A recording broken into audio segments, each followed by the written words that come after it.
Good morning students. હવે ગયા લેક્ચરની અંદર આપણે કાર્બનિક સંયોજનનું નામકરણ કર્યું હતું અને સમાનધર્મી શ્રેણી વિશે ભણ્યા હતા. બરાબર. આજના લેક્ચરની અંદર આપણે પહેલા અગત્યના સંયોજન વિશે ભણવાના છીએ. એ પહેલું અગત્યનું સંયોજન છે ઇથેનોલ અને બીજું અગત્યનું સંયોજન જે આપણા સિલેબસમાં છે એ છે ઇથેનોઇક એસિડ. ચાલો તો સૌથી પહેલાં આપણે સ્ટાર્ટ કરીએ આજના ટોપિકથી ઇથેનોલ. ચાલો, કાર્બન અને તેના સંયોજનો.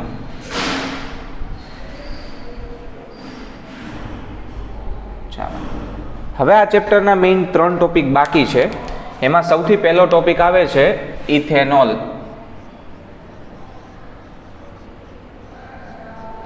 અણુસૂત્ર થાય CH3CH2OH અથવા તો એ C2H5OH તરીકે પણ જાણીતું છે.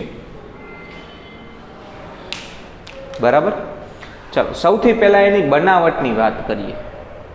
બને કેવી રીતે? જો તમારી ટેક્સ્ટ બુકમાં આપેલું નથી એટલા માટે ખાસ ધ્યાન આપજો. ચલો, ઇથેનોલની બનાવટ. હવે શેરડીનો રસ બધાએ પીધો હશે. બરાબર. એ જે શેરડી છે એ શેરડીનો રસ લેવાનો, જેમાં પ્યોર સુક્રોઝ હોય એટલે કે ખાંડ.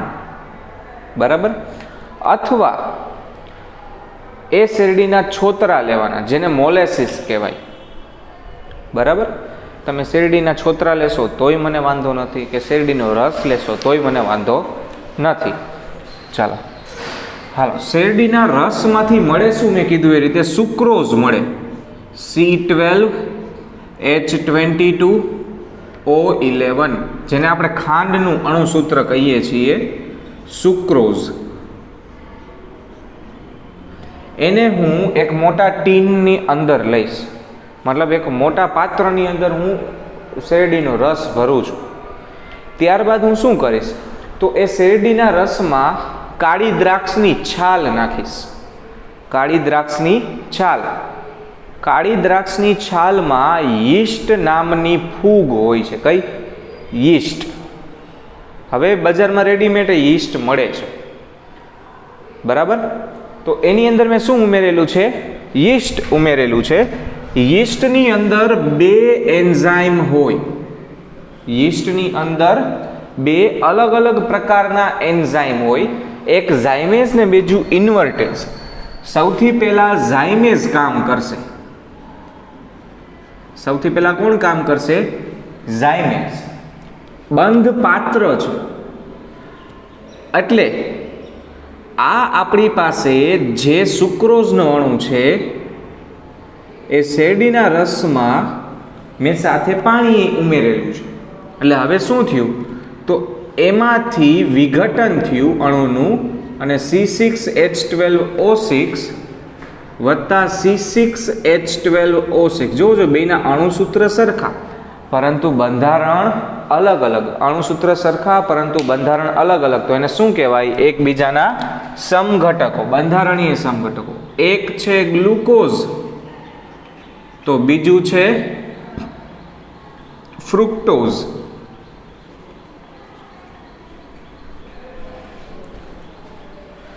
દેખાય છે સરખા અણુસૂત્ર, પણ બેયનું કામ અલગ અલગ છે.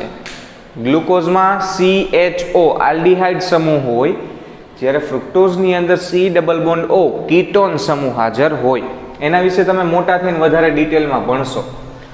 એટલે સૌથી પહેલા એક બંધ પાત્રની અંદર યીસ્ટમાં રહેલો ઝાયમેઝ નામનો એન્ઝાઇમ ઉત્સેચક સુક્રોઝના અણુનું ગ્લુકોઝ અને ફ્રુક્ટોઝમાં વિઘટન કરે છે.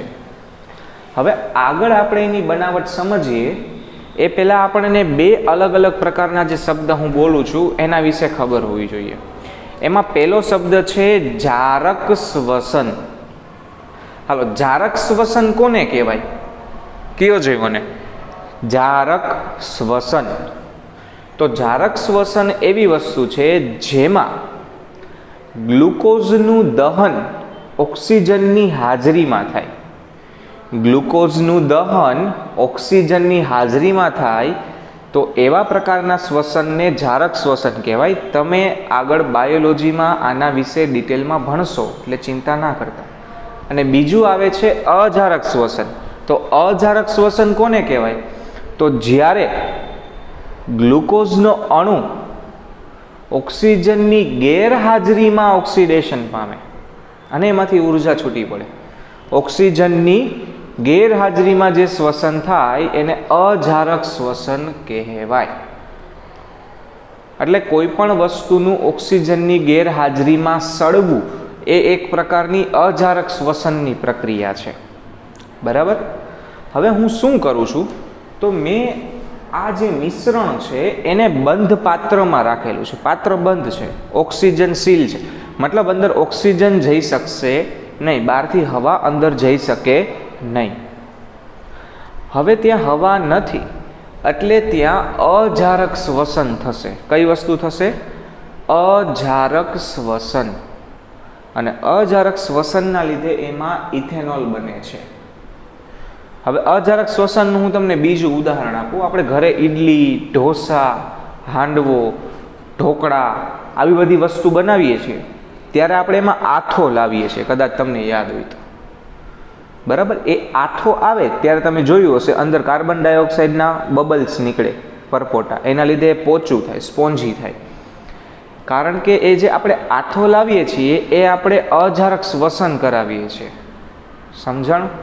એમાં અજારક શ્વસન થાય છે, એના લીધે એમાં આથો આવે છે અને આથો આવેલી વસ્તુ આપણે ખાઈએ છીએ. એની જેમ અહીંયા મારે આથો લેવડાવવાનો છે. કેનો? ગ્લુકોઝ ફ્રુક્ટોઝનું આથો લેવડાવીશ. બરાબર. ચાલો હવે બીજી પ્રક્રિયા, સ્ટેપ નંબર 2. આપણી પાસે જે ગ્લુકોઝ અને ફ્રુક્ટોઝ છે, એટલે કે આપણી પાસે C6H12O6 છે, એનું વિઘટન થશે અને એમાંથી આપણને C2H5OH એટલે કે આલ્કોહોલ, આપણું ઇથેનોલ મળશે અને કાર્બન ડાયોક્સાઇડ વાયુ એમાંથી મુક્ત થશે. બરાબર. ચાલો C6H12O6 આપણે આને બેલેન્સ કરવાની છે પ્રક્રિયાને. 3 ઓક્સિજન પરમાણુ આવ્યા. જો હું અહીંયા 2 મૂકું તો 4 થાય ને અહીંયા 2 મૂકું તો 6 થાય. હવે ગણો જોઈ તો 6 કાર્બન, 4 ને 2 6 કાર્બન, 12 હાઇડ્રોજન તો 10 ને 2 12 હાઇડ્રોજન, 6 ઓક્સિજન તો 4 ને 2 6 ઓક્સિજન. ચલો આ પ્રક્રિયા છે એ ઇન્વર્ટેઝ નામના ઉત્સેચકની હાજરીમાં થાય છે અને બંધ પાત્રમાં થાય છે. આ અજારક પ્રક્રિયા છે, એટલે કે ઓક્સિજનની ગેરહાજરીમાં થતી હોવાથી કાર્બન ડાયોક્સાઇડ મુક્ત થાય છે અને ઇથેનોલ બને છે. બરાબર. તો આવી રીતે આપણે ઇથેનોલ બનાવીએ છીએ ઔદ્યોગિક રીતે. ક્લિયર આટલી વસ્તુ પહેલાં તો? બરાબર. આને આથવણની રીતે ઇથેનોલ બનાવ્યું કહેવાય. કઈ રીતે? આથવણની રીતે ઇથેનોલની બનાવટ. ક્લિયર આટલી વસ્તુ? ચાલો હવે એના આપણે ગુણધર્મો વિશે વાત કરીએ. સૌથી પહેલા આવે છે ભૌતિક ગુણધર્મો. ચાલો ભૌતિક ગુણધર્મો. એમાં સૌથી પહેલો ગુણધર્મ છે તે રંગવિહીન પ્રવાહી છે. ઇથેનોલ રંગવિહીન પ્રવાહી છે. બરાબર. બીજું આવશે ધ્રુવીય છે. ધ્રુવીય એટલે જોવો જોઈએ, ઓક્સિજન અને કાર્બન વચ્ચે વિદ્યુત ઋણતાનો તફાવત વધારે હોય, એના લીધે ઓક્સિજન છે એ બંધના ઇલેક્ટ્રોન પોતાની તરફ રાખે, એટલે ઓક્સિજન છે એ આંશિક ઋણ વીજભારિત થાય, કાર્બન આંશિક ધન વીજભારિત થાય, એટલે ત્યાં પ્લસ માઇનસ વીજભાર ઉત્પન્ન થયો ને, એના લીધે એ કેવું છે? ધ્રુવીય છે. ધ્રુવીય છે અને OH હોવાના લીધે તે પાણીમાં દ્રાવ્ય છે.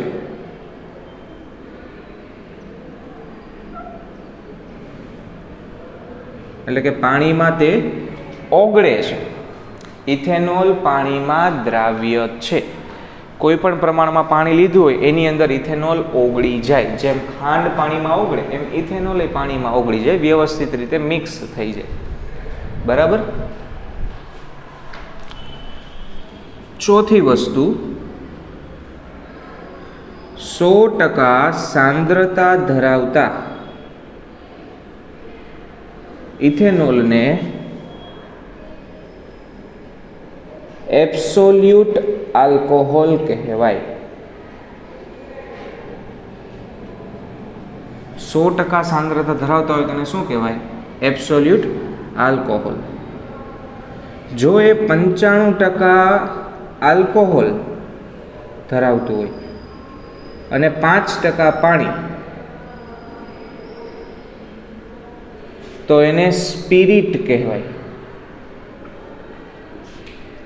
અને શું કહેવાય? સ્પિરિટ. 95% આલ્કોહોલ અને 5% પાણી. તો આવા બધા એના ભૌતિક ગુણધર્મ છે. એના ગલન બિંદુ, એના ઉત્કલન બિંદુ એ તમને જ્યારે ચેપ્ટર ચાલુ થાય ત્યારે એક નાનકડા કોષ્ટકમાં આપેલા છે, એમાંથી જોઈ લેજો ખાસ. બરાબર. આ આપણે એના ભૌતિક ગુણધર્મ વિશે વાત કરી કે ઇથેનોલ છે એ આવા પ્રકારના ભૌતિક ગુણધર્મ ધરાવે છે. હવે આપણે વાત કરીએ ઇથેનોલના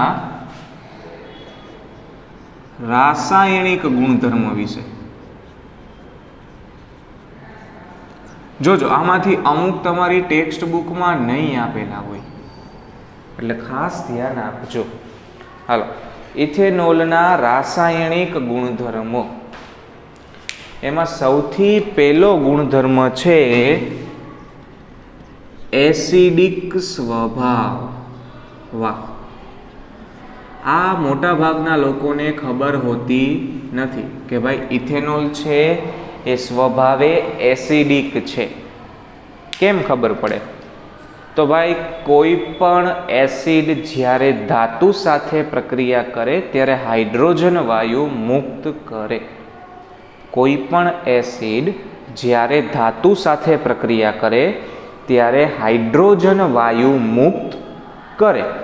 એની જેમ ઇથેનોલ પણ ધાતુ સાથે હાઇડ્રોજન વાયુ મુક્ત કરે છે. હું C2H5OH લઉં અને એની સોડિયમ ધાતુ સાથે પ્રક્રિયા કરાવીશ એટલે એમાંથી C2H5ONA બનશે અને હાઇડ્રોજન વાયુ મુક્ત થશે. બરાબર. મારે એક અણુ હાઇડ્રોજન વાયુ મુક્ત કરવો હોય તો 2 અણુ સોડિયમના ને 2 અણુ ઇથેનોલના લેવા પડશે. આનું નામ તમારે ખાસ યાદ રાખવાનું છે. જો આ એક પ્રકારનો ઓક્સાઇડ થયો ને એટલે આનું નામ થાય સોડિયમ C2H5O નું ઇથોક્સાઇડ.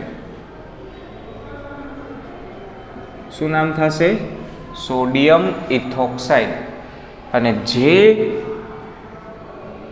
સંયોજન ધાતુ સાથે હાઇડ્રોજન વાયુ મુક્ત કરે એ એસિડ હોય. એટલે ઇથેનોલ છે એ સ્વભાવે એસિડિક છે, ધાતુ સાથે હાઇડ્રોજન વાયુ મુક્ત કરે છે. બરાબર.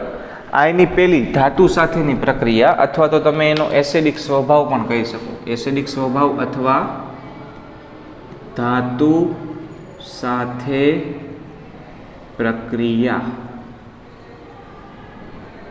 બધી ધાતુ સાથે નથી કરતું કારણ કે એ નિર્બળ એસિડ છે. એ અમુક ખૂબ જ સક્રિય ધાતુ જેમ કે સોડિયમ, પોટેશિયમ એની સાથે જ પ્રક્રિયા કરે. ચાલો, ત્યારબાદ એની બીજી રાસાયણિક પ્રક્રિયા, એનો બીજો ગુણધર્મ છે એ છે બીટા વિલોપન પ્રક્રિયા અથવા આપણે નિર્જળીકરણ પણ કહી શકીએ. બીટા વિલોપન પ્રક્રિયા અથવા નિર્જળીકરણ. હવે યાદ કરો, આપણે ગયા લેક્ચરમાં કાર્બનની અલગ અલગ રાસાયણિક પ્રક્રિયાઓ ભણ્યા હતા.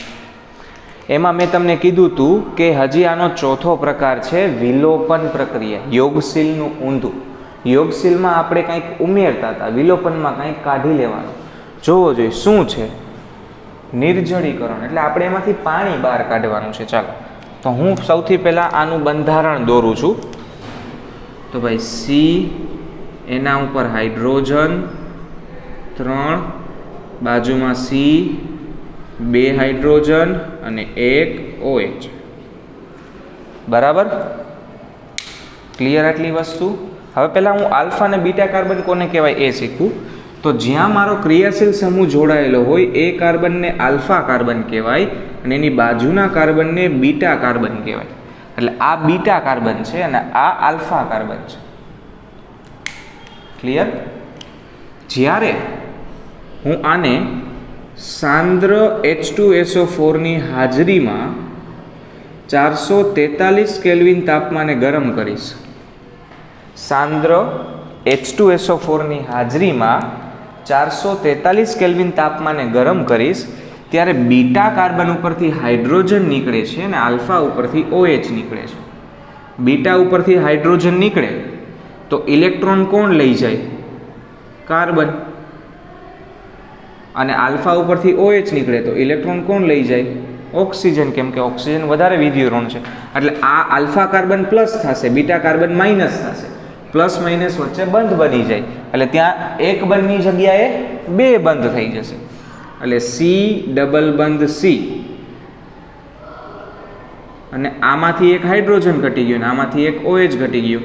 એટલે જો CH2 ડબલ બોન્ડ CH2, આ બની ગયું ઇથિન. બરાબર, અને સાથે મુક્ત શું થયું?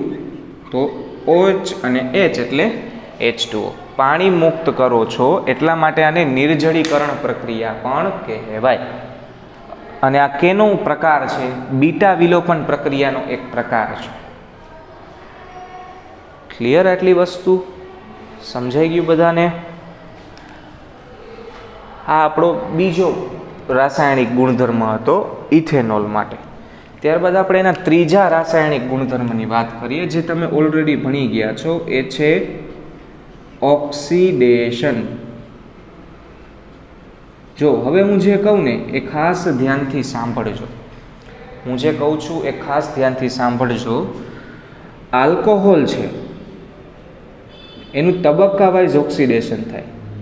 સૌથી પહેલાં આલ્કોહોલમાંથી આલ્ડીહાઇડ બને અથવા તો કીટોન બને. એ કેવો આલ્કોહોલ છે એના ઉપર આધાર. અને એમાંથી બીજા તબક્કામાં કાર્બોક્સિલિક એસિડ બને. અને જો કાર્બોક્સિલિક એસિડનું હજી ઓક્સિડેશન કરવામાં આવે તો એમાંથી કાર્બન ડાયોક્સાઇડ અને પાણી બની જાય. હવે હું આમાંથી કોઈ પણ સ્ટેપમાં જમ્પ કરી શકું. કેવી રીતે?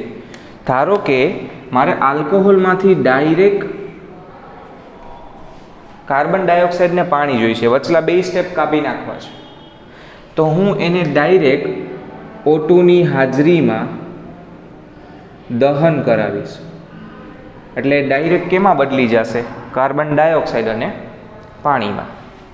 જો મારે આલ્કોહોલમાંથી કાર્બોક્સિલિક એસિડમાં જવું છે, જે તમે શીખી ગયા હમણાં જ, તો હું એના માટે પ્રબળ ઓક્સિડેશન કરતા વાપરીશ. કેવું ભાઈ? પ્રબળ ઓક્સિડેશન કરતા, જેમ કે KMnO4 અથવા K2Cr2O7. અને જો મારે આલ્કોહોલથી આલ્ડીહાઇડમાં જવું છે તો ભાઈ નિર્બળ ઓક્સિડેશન કરતા, જેમાં આવે CrO3. શું વાપરવાનું? નિર્બળ ઓક્સિડેશન કરતા Cr, ક્રોમિયમ ટ્રાયોક્સાઇડ. સમજાઈ ગયું? દરેક સ્ટેપ માટે યાદ રાખજો. જો મારે આલ્કોહોલમાંથી કાર્બોક્સિલિક એસિડમાં જવું છે તો પ્રબળ ઓક્સિડેશન કરતા વાપરવો પડશે. આલ્કોહોલમાંથી ડાયરેક્ટ કાર્બન ડાયોક્સાઇડને પાણી બનાવવું છે તો ઓક્સિજનની હાજરીમાં હું એને સળગાવીશ, એ સંપૂર્ણ ઓક્સિડેશન. અને જો આલ્કોહોલમાંથી આલ્ડીહાઇડ કે કીટોનમાં જવું છે તો નિર્બળ ઓક્સિડેશન કરતા CrO3 નો ઉપયોગ કરીશ. હવે આ જે પ્રક્રિયાઓ છે એમાં ક્યારે આલ્ડીહાઇડ બને ને ક્યારે કીટોન બને? તો પ્રાથમિક આલ્કોહોલ હશે, ધ્યાનથી સાંભળજો, પ્રાથમિક આલ્કોહોલ હશે તો આલ્ડીહાઇડ બનશે. અને દ્વિતીયક આલ્કોહોલ હશે તો કીટોન બનશે. પ્રાથમિક આલ્કોહોલ એટલે OH છે એ છેડા ઉપર જોડાયેલો હોય તો એને પ્રાથમિક આલ્કોહોલ કહેવાય. OH છે એ વચ્ચે ક્યાંક હોય તો એ દ્વિતીયક કે તૃતીયક આલ્કોહોલ કહેવાય. પ્રાથમિક આલ્કોહોલ એક જ આલ્ડીહાઇડ આપે છે, જ્યારે દ્વિતીયક ને તૃતીયક કીટોન આપે છે. બરાબર. હવે એની આપણે પ્રક્રિયાની વાત કરીએ. હું ત્રણેય પ્રક્રિયાનું એક એક તમને ઉદાહરણ આપું.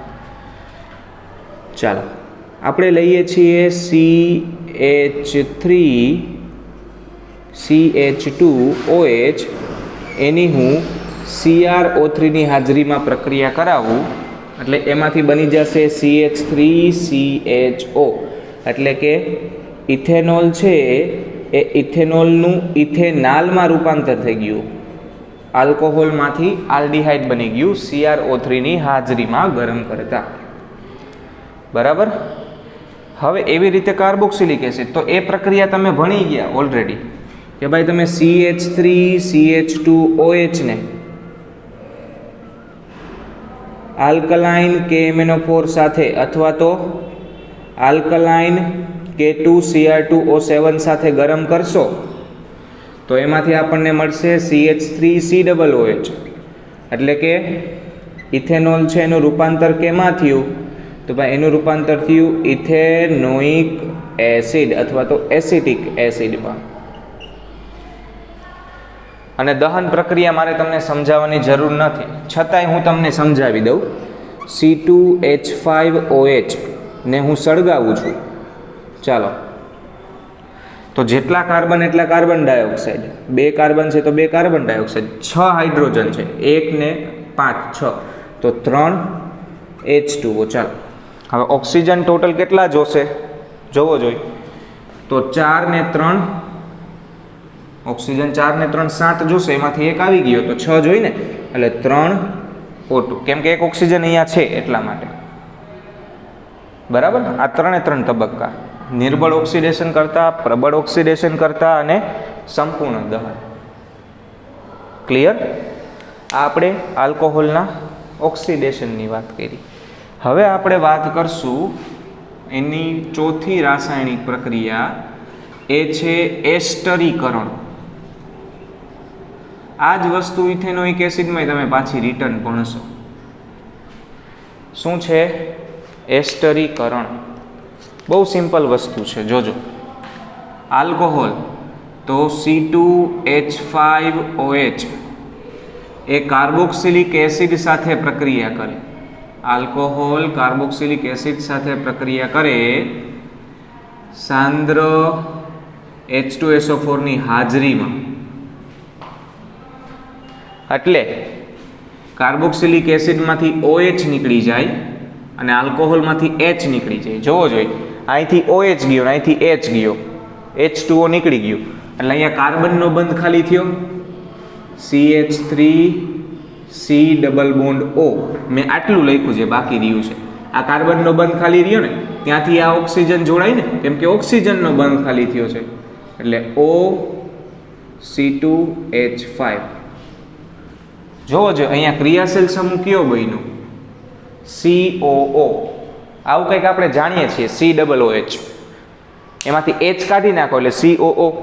જ્યારે કાર્બોક્સિલિક એસિડમાંથી H કાઢી નાખો અને ત્યાં R જોડી દેશો, મિથાઇલ સમૂહ, તો એ એસ્ટર બની જશે. આનું નામ થશે C2H5, એટલે ઇથાઇલ. અને આગળ એસિડ કયો છે જોવો જોઈએ, તો આ ઇથેનોઇક એસિડ છે ને, એટલે ઇથાઇલ ઇથેનોએટ. એનું સામાન્ય નામ થશે ઇથાઇલ એસિટેટ. એમાંથી મુક્ત શું થયું તો ભાઈ પાણી મુક્ત થયું. આને એસ્ટરીકરણ પ્રક્રિયા કહેવાય. એસિડ છે એ ખાટી વાસ ધરાવે, આની લાક્ષણિક પોતાની વાસ હોય. બરાબર. જ્યારે એસ્ટર છે એ મીઠી વાસ ધરાવે. તમે આ પ્રક્રિયા કરો એટલે આમાંથી તમને પરફ્યુમ જેવી મીઠી વાસવાળું સંયોજન મળે, એટલા માટે એને એસ્ટરીકરણ કીધું છે. આલ્કોહોલની પોતાની હજી એક ભૌતિક ગુણધર્મ આવ્યો, લાક્ષણિક વાસ ધરાવે છે. આપણે સ્પિરિટ જેવી વાત કરીએ ને, ડૉક્ટર જ્યારે ઇન્જેક્શન આપે એ પહેલાં તમને ખબર હોય તો કંઈક અહીંયા રૂ ભીનું કરીને ઘસે, તમને ઠંડુ ઠંડુ લાગે, ત્યારે જે સ્મેલ આવે ને એ સ્પિરિટની સ્મેલ કહેવાય. અને સ્પિરિટ એટલે તમને ખબર છે 95% આલ્કોહોલ ને 5% પાણી. તો આમાંથી આ બે પ્રક્રિયા તમને આપેલી છે, આ બે આપેલી નથી, પણ ભણવું હોય તો વ્યવસ્થિત ભણાય એટલા માટે આપણે બધી વસ્તુ આવરી લીધી. આ આપણે વાત કરી ઇથેનોલના રાસાયણિક ગુણધર્મ વિશે. હવે એના ઉપયોગ વિશે વાત કરીએ તો ભાઈ ઇથેનોલનો ઉપયોગ, ચલો સૌથી પહેલો ઉપયોગ નશાકારક પીણા તરીકે. સૌથી પહેલો ઉપયોગ શું છે? નશાકારક પીણા તરીકે. ઇથેનોલ છે સામાન્ય રીતે આલ્કોહોલ તરીકે ઓળખાય છે, જેને આપણે દેશી ભાષામાં દારૂ કહીએ છીએ. બરાબર? એ દારૂ પાણી સાથે મિક્સ કરીને પણ નશો ઉત્પન્ન કરે છે લોકો, અથવા તો જો એનું એમનેમ સેવન કરવામાં આવે, 100% શુદ્ધ આલ્કોહોલ હોય તમારે, તમે એનું સેવન કરો તો એ શરીર માટે ખૂબ જ નુકસાન કરતા છે. જ્યારે એનું મંદ દ્રાવણ છે એ થોડું ઘણું ફાયદાકારક છે. કેવી રીતે? તો ભાઈ એ ઘણી બધી જગ્યાએ વપરાય છે. કફ સિરપ બનાવવામાં વપરાય, પછી ટિંક્ચર આયોડિન, આ એક પ્રકારનું મલમ આવે, બનાવવામાં વપરાય છે, અને અનેક પ્રકારના અન્ય સંયોજનો બનાવવામાં એ વપરાય છે આલ્કોહોલ. ત્યારબાદ તે જીવાણુ નાશક તરીકે વર્તે છે. તમે જોયું હોય છે ઘણા બધા ઇંગ્લિશ પિક્ચરની અંદર ક્યાંય ગોળી લાગી હોય અને ડૉક્ટર પાસે દવાખાને ન જઈ શકે એમ હોય તો એ દારૂની બોટલ છે અહીંયા ઢોળી અને પછી એનાથી આમ કાઢે, કારણ કે એ જીવાણુ નાશક છે, એન્ટીબેક્ટેરિયલ છે, એનાથી જીવાણુ બધા મરી જાય. ત્યારબાદ એનો ચોથો ઉપયોગ છે કફ સિરપ, ટિંચર આયોડિન, અન્ય સંયોજનો બનાવવામાં, જીવાણુનાશક તરીકે અને દ્રાવક તરીકે એનો વપરાશ થાય છે. ઘણી બધી વસ્તુઓ ઓગાળવા માટે આપણે ઇથેનોલનો ઉપયોગ કરીએ છીએ. પ્લસ મેં કીધું હતું 95% આલ્કોહોલ ને 5% પાણીવાળું સ્પિરિટ નામનું દ્રાવણ આલ્કોહોલનું હોસ્પિટલોમાં ઘણું બધું ઉપયોગી છે. 100% સાંદ્રતાવાળું એબ્સોલ્યુટ આલ્કોહોલ છે એ ઘણી બધી જગ્યાએ દહનમાં વપરાય છે. ત્યારબાદ પાંચમો એનો ગુણધર્મ છે, આ ઉપયોગ છે ઈંધણ તરીકે, બળતણ તરીકે.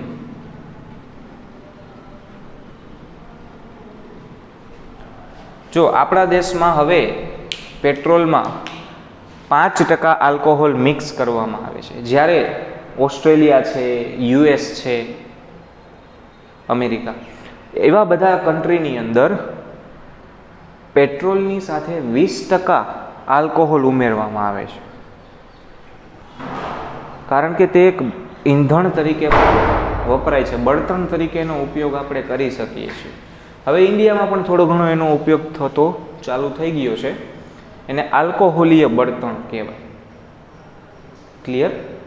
હવે આપણે એક ખાસ અગત્યની વસ્તુ જોવાની છે. આપણે અહીંયા કીધું કે નશો કરવા માટે આલ્કોહોલ વપરાય છે, એટલે એના ઉપર હું ખાસ એક નજર નાખીશ કે આલ્કોહોલ પીણા તરીકે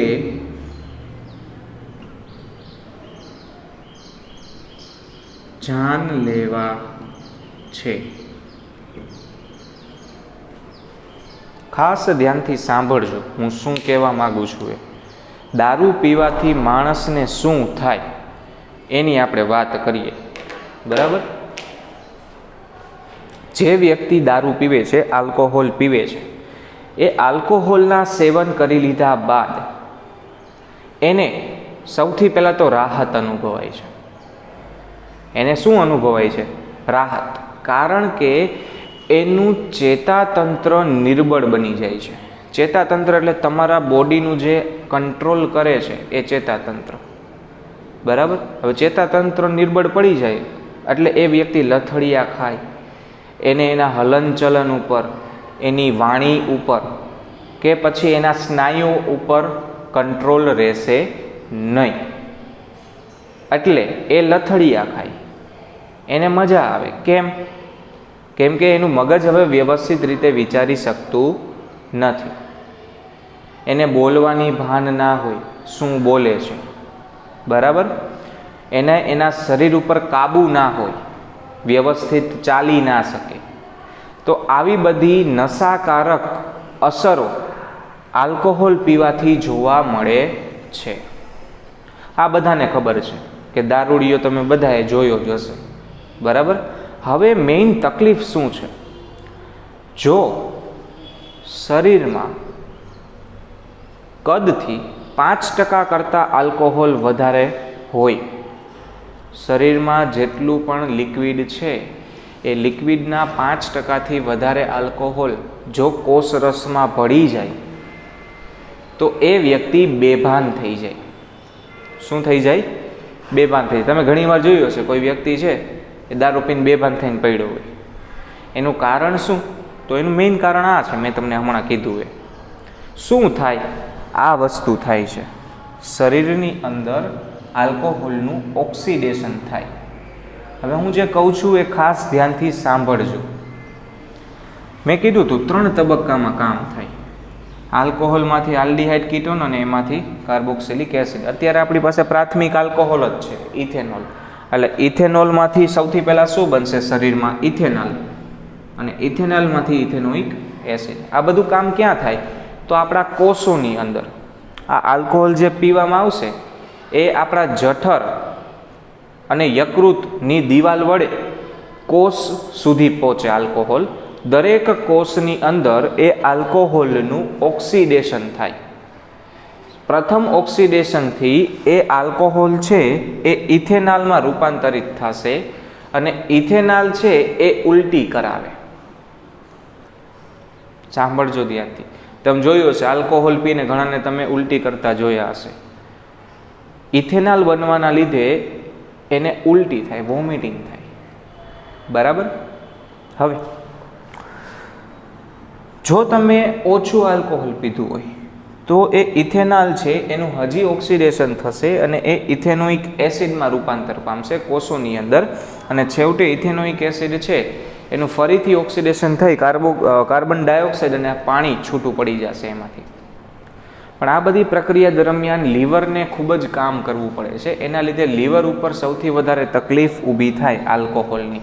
લીવર એટલે કે યકૃત. ક્લિયર આ વસ્તુ? એટલે સૌથી પહેલાં તો એ યકૃતને નુકસાન પહોંચાડે છે, તમારા ચેતાતંત્રને નુકસાન પહોંચાડે છે, વ્યક્તિને આળસનો અનુભવ થાય. જ્યારે નશો ઉતરે ત્યારે એને સતત માથામાં દુખાવો થાય. આવી બધી વસ્તુ તમને જોવા મળે. હવે જો લોહીની અંદર 5%થી વધારે આલ્કોહોલ મળી જાય તો એ ઇથેનોલ છે એ ઇથેનોઇક એસિડમાં રૂપાંતર ન પામે. એના લીધે એ ઇથેનોલ છે એ તમને ઉલટી કરાવે, વોમિટિંગ કરાવે, બરાબર. હવે કોઈ વ્યક્તિને સતત ને સતત દારૂ પીવાની ઈચ્છા થાય છે કારણ કે P140 નામનો એન્ઝાઇમ શરીરની અંદર હોય છે યકૃતમાં, જે વ્યક્તિને સતત ને સતત આલ્કોહોલ પીવા મજબૂર કરે છે. એટલે એના માટે દવા આવે. એ દવા જો એ પી લે તો એના લીધે જે ઇથેનોલ છે એનું ઇથેનોઇક એસિડમાં રૂપાંતર ના થાય અને વ્યક્તિ જેવું આલ્કોહોલ પીવે તરત જ એને ઉલટી થઈ જાય. જેવી વ્યક્તિને ઉલટી થશે એટલે એને આલ્કોહોલથી ઘૃણા ઉત્પન્ન થાય, આલ્કોહોલ પ્રત્યે એને નફરત ઉત્પન્ન થાય અને છેવટે એની આલ્કોહોલની લત છૂટી જાય. હવે જોખમી વસ્તુ શું છે? તો જોખમી વસ્તુ એ છે કે જો ઇથેનોલ એટલે કે આલ્કોહોલમાં જો આલ્કોહોલની અંદર ભૂલથી પણ મિથેનોલ મળી જાય, આલ્કોહોલમાં ભૂલથી પણ મિથેનોલ મિક્સ થઈ જાય તો એ લઠ્ઠો બનાવે છે. શું બનાવે છે? લઠ્ઠો. મઠ્ઠો નહીં, લઠ્ઠો, બરાબર. લઠ્ઠો શું છે? તો આ મિથેનોલ છે એ કરે શું? સૌથી પહેલાં તો આ શરીર માટે ઝેરી છે મિથેનોલ. જો આલ્કોહોલમાં 0.5%થી વધારે મિથેનોલ હોય તો એ સૌથી પહેલાં તમારી દ્રષ્ટિ એટલે આંખો ઉપર અસર કરે છે અને તમારી આંખો બંધ થઈ જાય એટલે કે વ્યક્તિને અંધાપો આવી શકે છે. બીજું, મિથેનોલ છે એ યકૃતની દિવાલના કોષો સાથે પ્રક્રિયા કરે છે અને બાફેલું ઈંડું હોય, બોઇલ ઈંડું, એના જેવું યકૃતને કરી નાખે. એટલે યકૃત આપણું લીવર ફેલ થઈ જાય, ચેતાતંત્રને નુકસાન પહોંચાડે, છેવટે વ્યક્તિ એક્સપાયર્ડ થઈ જાય, મૃત્યુ પામે. એટલે જ્યારે પણ મિથેનોલ આલ્કોહોલ સાથે મળેલું હોય એનું સેવન કરવાથી વ્યક્તિનું મૃત્યુ થઈ શકે છે અને અંધાપો આવી શકે છે, પેરાલિસિસ થઈ શકે છે, આવી બધી વસ્તુ જોવા મળે છે. હવે ઇન્ડસ્ટ્રીની અંદર લોકો શું કરે છે? ઉદ્યોગોમાં આલ્કોહોલનો બહુ ભરપૂર પ્રમાણમાં ઉપયોગ થાય. મેં કીધું દ્રાવક તરીકે વપરાય, એટલે અન્ય સંયોજન બનાવવામાં વપરાય. તો આલ્કોહોલ ઉદ્યોગોમાં અઢળક વપરાય છે. તો એ કારીગર કોઈ પીવે નહીં, એના માટે શું કરવું પડે? તો એ આલ્કોહોલને પીવા લાયક ન રહેવા દે. બે આપણી પાસે એના રસ્તા છે. પહેલો રસ્તો છે કે એમાં મિથેનોલ ઉમેરી દો, પછી કોઈ આલ્કોહોલ પીવાનું નથી. કેમ કે એમાં મિથેનોલ આવી ગયું, કોઈ પીવે તો સીધા રામ નામ સત્ય. સમજાણું? એટલે પહેલો રસ્તો છે કે એમાં મિથેનોલ ઉમેરી દો, કોઈ વ્યક્તિ પીશે નહીં. બીજો રસ્તો છે આલ્કોહોલને રંગીન બનાવવામાં આવે. હું આલ્કોહોલ સાથે CuSO4 ઉમેરીશ જે ભૂરા રંગનું હોય, ઇન્ટુ 5H2, મોર થૂથું કહીએ જેને આપણે. એટલે એમાંથી એ આલ્કોહોલ છે એ ભૂરા રંગનું આલ્કોહોલ થઈ જશે. અને ભૂરા રંગનું આલ્કોહોલ થઈ જાય પછી કોઈ એને પીવે નહીં. તો આ બે રસ્તા છે કે કોઈ કારીગર કે કોઈ વ્યક્તિ ઉદ્યોગોમાં આલ્કોહોલનું સેવન ના કરે એના માટે. હવે આ વસ્તુને વિકૃત આલ્કોહોલ કહે છે, ડેન્ચર્ડ આલ્કોહોલ. વિકૃત એટલે એને પીવા લાયક રહેવા દીધું નથી. જો ગુજરાતની અંદર આલ્કોહોલના સેવન પર અપરાધ છે, પરંતુ સૌથી વધુ ગુજરાતમાં જ પીવાય છે. બરાબર? એટલા માટે બને ત્યાં સુધી આ વસ્તુથી દૂર રહેવું જોઈએ, કારણ કે આલ્કોહોલ પીણા તરીકે જાન લેવા છે. આ વસ્તુ ભૂતકાળમાં બની ગઈ છે. ઘણી બધી જગ્યાએ મિથેનોલ યુક્ત દેશી દારૂ પીવાના લીધે ઘણા હજારો લોકોના મૃત્યુ થઈ ગયા છે. બરાબર? પ્લસ મફત તો આવતું નથી. એટલે આ વસ્તુ કરતાં કિલો કાજુ બદામ લઈને ખાઈ લેવા સારા. ચાલો, આજના લેક્ચરની અંદર આપણે ઇથેનોલ વિશે સંપૂર્ણ માહિતી મેળવી લીધી. તમારે ટેક્સ્ટ બુકમાંથી ઇથેનોલ આખું કમ્પ્લીટ ભણવાનું છે. પ્લસ અત્યારે મેં બોર્ડ ઉપર જેટલું લખેલું છે એમાંથી ઘણી બધી વસ્તુ તમને ટેક્સ્ટ બુકમાં નથી આપેલી. તો એ બધી વસ્તુ તમારે વ્યવસ્થિત નોટ્સ બનાવીને લખી લેવાની છે. નેક્સ્ટ લેક્ચરમાં આપણે આપણા બીજા સંયોજન ઇથેનોઇક એસિડ વિશે આવી જ રીતે માહિતી મેળવશું. Thank you so much.